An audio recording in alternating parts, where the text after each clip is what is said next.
Hi friends, அனைவருக்கும் வணக்கம். இன்னைக்கு வந்து வெண்டைக்காய் மோர் குழம்பு ரெசிபி தான் பார்க்க போறீங்க.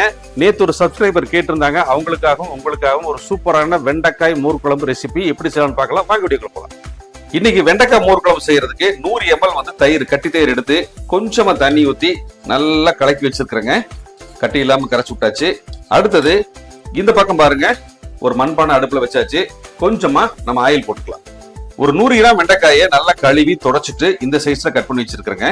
எண்ணெய் காஞ்சிருச்சுங்க, நறுக்குன்னு வெண்டைக்காயை சேர்த்துக்கலாம். இப்ப வெண்டைக்காய் வதக்குறதுக்குள்ள நம்ம வந்து ஒரு தேங்காய் பேஸ்ட் அரைச்சிடலாங்க. 1/2 கப்பு வந்து துருவன தேங்காய், சின்ன துண்டு இஞ்சி, இனி காரத்துக்கு 3 பச்சை மிளகாய், 1 டீஸ்பூன் சீரகம், கூட 1/4 டீஸ்பூன் மஞ்சத்தூளுங்க. கொஞ்சமா தண்ணி சேர்த்து இது ஒரு ஃபைன் பேஸ்ட் அரைச்சு எடுத்துக்கலாம். வெண்டைக்காய் பாருங்க எண்ணெயிலேயே நல்லா வதங்கிருச்சுங்க, அதை எடுத்துடலாம். அதே எண்ணெயில 1/2 டீஸ்பூன் கடுகு, 1/2 டீஸ்பூன் சீரகம், கொஞ்சமா கருவேப்பிலை, 2 காஞ்ச மிளகாய், வதக்கி வச்ச வெண்டைக்காய். இப்ப வெண்டைக்காய் சேர்த்துனதுக்கு அப்புறம் ரொம்ப வதக்க வேண்டாங்க. இப்ப ஏற்கனவே நம்ம அரைச்ச தேங்காய் பேஸ்ட் சேர்த்திக்கலாம்.